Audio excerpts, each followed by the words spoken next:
सुनता है। अगर हमें सब चीजों की, इंसानों की, जानवरों की, मशीनों की, सब चीजों की आवाज सुनाई देने लगे तो हम तो पागल हो जाएंगे। ऊपर वाला तो सबको सुनता है, दिलों की पुकार सुनता है, गूंगे की पुकार सुनता है। ऊपर वाले जैसा तो कोई नहीं है। अस्सलाम वालेकुम दोस्तों, तो कैसे हैं आप सब? उम्मीद आप सब ठीक होंगे। दोस्तों मेरा नाम है मुबीन इदरीसी और मैं यूपी कन्नौज जिले से बिलोंग करता हूँ। अगर मेरी एजुकेशन के बारे में बात करें तो मैं 10th पास हूँ। ये रहा मेरा इंट्रोडक्शन। दोस्तों आज का वीडियो का टॉपिक है इस्लाम। इस्लाम क्या है? दोस्तों मेरा वीडियो बनाने का मकसद सिर्फ एक ही है, इस्लाम के बारे में जानना। इस्लाम क्या है? दोस्तों वैसे तो हम मुसलमान हैं लेकिन पूरी तरह इस्लाम से वाकिफ नहीं है दोस्तों। तो आज हम इस वीडियो में जानेंगे कि इस्लाम क्या है। तो दोस्तों मेरे साथ बने रहिए और मेरे साथ आप भी इस्लाम की ओर बढ़ें। आप भी जानें इस्लाम के बारे में, इस्लाम को पहचानें, हकीकत में इस्लाम क्या है। तो दोस्तों वीडियो शुरू करने से पहले वीडियो को लाइक और चैनल को सब्सक्राइब जरूर कर लेना।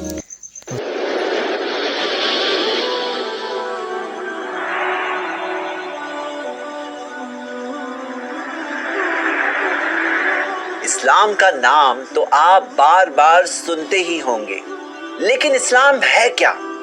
जानने के लिए क्या आप अपनी जिंदगी की 10 मिनट दे सकते हैं? इस्लाम से चाहे आप मोहब्बत करते हो या चाहे आप नफरत करते हो, दोनों के लिए इस्लाम क्या है जानना जरूरी है। अगर आप जानना चाहते हैं आपकी जिंदगी का मकसद क्या है, अगर आप जानना चाहते हैं कि आपका मालिक, क्रिएटर कौन है और असल रियल कामयाबी किसे कहते हैं, तो आपको इस वीडियो को एंडिंग तक जरूर देखना चाहिए। इस्लाम में वन गॉड का कंसेप्ट। इस्लाम कहता है कि सबका मालिक, पालनहार एक ही है। आप सोचें, हम सब में एक ही खून दौड़ता है, एक ही जमीन पे रहते हैं, एक ही आसमान हम सब के ऊपर है, तो हम इंसानों का मालिक भी तो एक ही है। पूरी कायनात, यूनिवर्स का बनाने वाला एक ही है, वही है हर चीज का मालिक।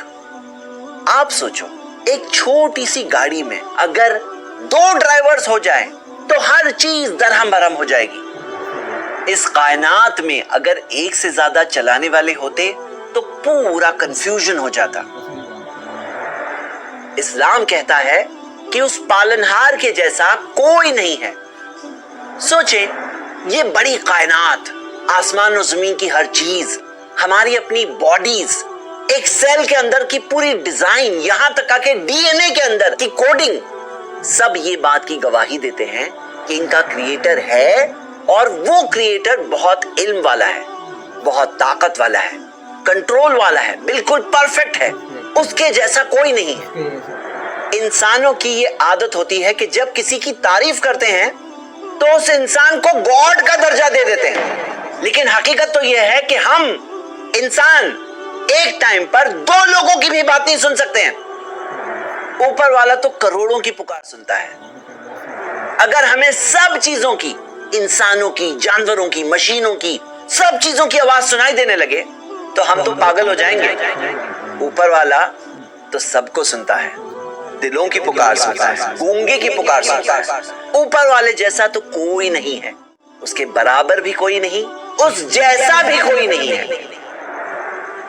तो इबादत किसकी होनी चाहिए? इस्लाम कहता है कि सारी इबादत उस एक मालिक की ही होनी चाहिए।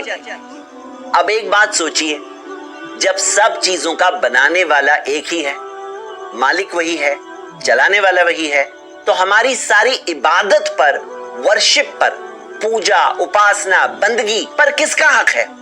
उसी एक मालिक का। मतलब हम नहीं इबादत करें सिवाय उस एक मालिक की। उस एक मालिक को अरबिक में हम अल्लाह कहते हैं, जो सारे इंसानों का मालिक है, आपका मालिक है, मेरा मालिक है, हर चीज उसी की दी हुई है। इसी चीज से जिंदगी में सुकून मिलता है, पीस ऑफ माइंड मिलता है। एक मिसाल है, आप सोचिए, अगर एक शख्स है जिसका एक बॉस है, उसे एक बॉस की बात सुननी है, और एक और शख्स है उसके 10 बॉसेस हैं, सब अलग अलग डायरेक्शन देते हैं, दोनों में से किसके पास पीस ऑफ माइंड होगा? हमें सिर्फ उसी की इबादत करनी चाहिए, वर्शिप करनी चाहिए, और जो इबादत भी हम करते हैं सिर्फ उसी की खुशी के लिए करना चाहिए। हाँ, अच्छे नेक इंसान होते हैं जिनसे हम अच्छी चीजें सीख सकते हैं, वो हमारे लिए इंस्पिरेशन है, लेकिन वर्शिप उनकी भी नहीं, इबादत उनकी भी नहीं, उनके बनाने वाले चाहिए। एक ऐसा गुनाह जो हरगिज माफ नहीं होगा। आप सोचो, जब सब कुछ उस एक मालिक का दिया हुआ है और हम इबादत किसी और की करें, वर्शिप किसी और की करें, हम दूसरों को उसका पार्टनर बनाएं जबकि उसका कोई पार्टनर नहीं, तो ये कितनी गलत बात है। ये तो ऐसा है जैसे कि उस एक मालिक के साथ गद्दारी की, उसकी जमीन पर रहते हैं, उसका दिया हुआ खाना खाते हैं, सारी नेमतें उसकी दी हुई, और हम इबादत करें, वर्शिप करें दूसरों की। ये इस जमीन पर होने वाला सबसे बड़ा अपराध, अनफॉरगिवेबल सिन है कि हम उस एक मालिक के साथ दूसरों को शरीक करें, पार्टनर्स बनाएं। एक ऐसा गुनाह है जो कभी माफ नहीं होगा। मौत के बाद जिंदगी। इस्लाम सिखाता है कि मरने के बाद जिंदगी है। ये जिंदगी एक एग्जाम है और एग्जाम का रिजल्ट तो आना ही है। मरने के बाद हमारा रिजल्ट आएगा। आप सोचो, जिसने हमें पहली बार बनाया, क्या उसके लिए हमें फिर से बनाना कोई मुश्किल काम है? जिसने इतनी बड़ी दुनिया बनाई, इतनी बड़ी कायनात बनाई, यूनिवर्स को बनाया, क्या वो हमें फिर से नहीं बना सकता? जो जमीन को सूख कर मुर्दा हो जाने के बाद उसे बारिश के जरिए जिंदा कर देता है और जमीन फिर हरी भरी हो जाती है, क्या वो हमें फिर से नहीं बना सकता? एक दिन आएगा जिस दिन पूरा इंसाफ होगा इंसानों में, अच्छों को अच्छाई का इनाम मिलेगा। जन्नत एक ऐसी जगह जहां रियल खुशी है, जहां हमेशा रहेंगे।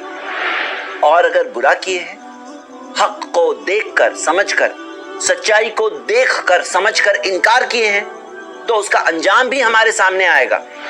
जहन्नम एक ऐसी जगह जहां मौत हर तरफ से आएगी लेकिन कोई इंसान नहीं मरेगा, जहां सजा हर तरफ से मिलेगी लेकिन एक इंसान फिर नहीं मरेगा। यही सच्चाई सारे इंसानों तक पहुंचाने के लिए ऊपर वाले ने इंसानों में से ही एक इंसान को चुना। ऐसे चुने हुए इंसानों को रसूल, पैगंबर, मैसेंजर, मार्गदर्शक बनाए। इनके पास फरिश्तों के जरिए अल्लाह का पैगाम पहुंचा और उन्होंने इंसानों तक सच्चे पैगाम को पहुंचाया। 1400 साल पहले आखिरी पैगंबर मोहम्मद सल्लल्लाहु अलैहि वसल्लम को अरब जमीन पर भेजा गया। एक ऐसे इंसान जिन्होंने जिंदगी में कभी झूठ नहीं कहा, अमानतदार, हाईएस्ट लेवल का कैरेक्टर रखने वाले। आप पूरी जिंदगी देख सकते हैं। मैं आपको सिर्फ एक मिसाल देता हूं। उनका एक बेटा था, इब्राहिम। इब्राहिम का बचपन में ही इंतकाल हो गया। जिस दिन इंतकाल हुआ उसी दिन सूरज ग्रहण हुआ। लोग कहने लगे कि ये सूरज ग्रहण इब्राहिम की ही मौत की वजह से हुआ है, सूरज शोक में है। सोचो, अगर कोई झूठा इंसान होता तो ऐसे मौके को क्या जाने देता? अपनी बड़ाई साबित करने के लिए ये बात कहता कि हाँ, सूरज मेरे बेटे के इंतकाल पर ग्रहण कर रहा है, और अपनी बड़ाई जरूर साबित करता। लेकिन मोहम्मद सल्लल्लाहु अलैहि वसल्लम अल्लाह के सच्चे रसूल हैं। उन्होंने लोगों के गलत बिलीफ को करेक्ट करते हुए कहा कि सूरज और चांद ग्रहण नहीं करते किसी की मौत की वजह से, ना किसी की जिंदगी की वजह से। उन्होंने खुद की या किसी और इंसान या पत्थर की वर्शिप, इबादत की तरफ नहीं बुलाया। उन्होंने इंसानों को सिर्फ एक मालिक अल्लाह की वर्शिप करने कहा। खुद तो इन्होंने बहुत ही कम, मिनिमम से गुजारा किया, लेकिन दुनिया में एक बहुत बड़ा चेंज लाया कि आज तक उनकी टीचिंग्स का असर 200 करोड़ से ज्यादा मुसलमान महसूस करते हैं, और इंसानों में सबसे ज्यादा मोहब्बत उन्हीं से करते हैं। उन्हें जो सबसे बड़ा प्रूफ दिया गया उनके प्रॉफिटहुड का, वो एक किताब है, कुरान। قرآن میں یہی پیور پیغام دیا گیا ہے کہ صرف ایک مالک ہے اور ہم سب کو صرف اسی کی عبادت کرنی چاہیے۔ 1400 سال چلے گئے، قرآن ویسے ہی پریزروڈ ہے، انچینجڈ، جیسے پروفٹ محمد صلی اللہ علیہ وسلم نے پہنچایا۔ اس کتاب میں 24 جگہوں پہ دیا ہے کہ تم اپنی عقل استعمال کرو، لعلکم تعقلون یا افلا تعقلون۔ ایک کتاب جس کی آیتیں، ورسز 23 سال کی مدت میں سچویشنز کے اعتبار سے اوپر والے کی طرف سے آئی، لیکن پھر بھی ایسی کوئی بھی 2 آیتیں نہیں ہیں جو آپس میں ایک دوسرے سے ٹکراتی ہیں۔ ایسی کئی چیزیں ہیں جو سائنس کو تو بعد میں پتا چلا، لیکن قرآن میں 1400 سال پہلے سے لکھی ہوئی ہے۔ ایسے ایونٹس ہیں ان نون ہسٹری کے جو بعد میں ڈسکور ہوئے، لیکن قرآن میں پہلے سے دیے ہوئے ہیں۔ ایسی پیشن گوئیاں ہیں، پروفیسیز ہے جو بعد میں جا کے پوری ہوئی۔ دنیا کے پرابلمز کا سلیوشن ہے اس کتاب میں۔ قرآن میں دیا ہے ھذا بلاغ للناس، یہ انسانوں کے لیے پیغام ہے۔ یہ پیغام میں نے آپ تک پہنچایا۔ فائنلی ہم سب کو اسی مالک کے پاس واپس لوٹ کر جانا ہے جس نے ہمیں بنایا۔ یہ وہ ریالٹیز ہے جس سے کوئی بھی انسان اگر اوپن مائنڈ سے سوچے تو آسانی سے سمجھ سکتا ہے۔ انسانوں کا مالک ایک ہی ہے، ہماری ساری عبادت ورشپ اسی کے لیے ہونی چاہیے۔ مرنے کے بعد زندگی ہے، ایگزام کا رزلٹ یقیناً آنے والا ہے۔ پروفٹ محمد صلی اللہ علیہ وسلم سچے میسنجر اللہ کے آ چکے ہیں۔ قرآن انسانوں کے لیے مالک کی طرف سے کتاب ہے رہنمائی کے لیے۔ میں آپ کو دعوت دیتا ہوں کہ آپ ان ریالٹیز کو قبول کریں۔ اوپر والے کا ہم سب پر بہت بڑا احسان ہے۔ یہ ہمارے طرف سے ایک بیسک شکر گزاری ہے کہ اوپر والے کے بارے میں صحیح بات جان کر ہم آنکھیں بند نہ کریں، بلکہ ان حقیقتوں کو قبول کریں۔ فائدہ اس میں ہمارا خود کا ہے، ہمارے بچوں کا ہے، ہماری اگلی پیڑھی کا ہے کہ ہم صحیح راستہ جان کر اسے بتا کر جائیں۔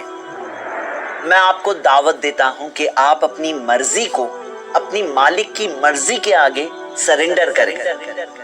عربک ورڈ اسلام کا مطلب ہے اپنی مرضی کو سرنڈر کرنا، اور مسلم ایک ایسا شخص ہے جو اپنی مرضی کو اپنی مالک کی مرضی کے آگے سرنڈر کرتا ہے۔ اگر کوئی شخص سچے دل سے اس بات کو مان لے اور اپنی زبان سے کہہ دے اور اپنی زندگی میں قبول کر لے لا الہ الا اللہ محمد رسول اللہ، کہ نہیں ہے کوئی عبادت کے لائق سوائے اس ایک مالک اللہ کے، اور محمد صلی اللہ علیہ وسلم اللہ کے سچے رسول ہیں، تو وہ شخص مالک کی نظروں میں، اوپر والے کی نظروں میں مسلم ہو جائے گا۔ میں نے آپ تک یہ میسج پہنچایا، فائنلی فیصلہ آپ کا ہے۔ تو دوستو آج اس ویڈیو میں ہم اسلام کے بارے میں بہت کچھ سیکھنے کو ملا، جیسے کہ اسلام سکھاتا ہے کہ مرنے کے بعد جو زندگی ہے وہ اصلی زندگی ہے۔ جو ہم پریزنٹ ٹائم جی رہے ہیں یہ ایک ایگزام کی طرح ہے۔ اس زندگی میں ہم سب ایگزام دے رہے ہیں، اس کا رزلٹ تو آنا ہی ہے۔ جو ہمارے مرنے کے بعد رزلٹ آئے گا، اگر ہمارے اچھے عمل ہوں گے تو ہمیں جنت نصیب ہوگی، یا میرے اچھے عمل نہیں ہوں گے تو مجھے جہنم نصیب ہوگی۔ تو دوستو آپ کو یہ ویڈیو کیسا لگا کمنٹ کر کے ضرور بتانا۔ دوستو یہ میرا ریئیکشن ویڈیو تھا جو فرسٹ ٹائم ریکارڈ کیا تھا۔ آپ مجھے زیادہ سے زیادہ سپورٹ کریں، لوگ اچھا سپورٹ کرتے ہیں تو آگے بھی ہم ویڈیو بنائیں گے، اس سے بہتر بنائیں گے۔ اگر آپ لوگوں کا سپورٹ رہا تو ضرور آگے ویڈیو بناؤں گا۔ تو دوستو اس ویڈیو کو زیادہ سے زیادہ شیئر کریں، کمنٹ کریں اور ویڈیو کو لائک کریں، اور چینل کو سبسکرائب ضرور کر لینا، اور سبسکرائب کرنے کے بعد بیل آئیکن ضرور دبا دینا جو میری آنے والی ویڈیو آپ تک پہنچے۔ تو دوستو آج کا یہ ویڈیو یہیں تک، ملیں گے اگلی ویڈیو میں، تب تک کے لیے خدا حافظ۔